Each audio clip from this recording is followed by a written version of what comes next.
میں بالکل عرض کرتا ہوں،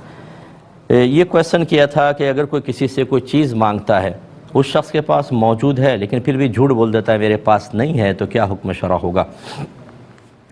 دیکھیں، جھوٹ بولنا تو اس سلسلے میں بالکل جائز نہیں ہے، چاہے وجہ کوئی بھی ہو، صراحتاً جھوٹ سے اجتناب کرنا چاہیے، گناہگار ہوگا۔ لیکن بعض صورتوں میں ہو بھی سکتا ہے، وہ میں بتاتا ہوں۔ اس ایسی صورت میں کہ جب کچھ ہم سے چیز مانگتا ہے، بعض معقول وجوہات کی بنا پر آپ توریہ کر سکتے ہیں۔ توریہ کا مطلب یہ ہوتا ہے کہ سامنے والا کچھ سمجھے، آپ کچھ اور الفاظ ادا کریں،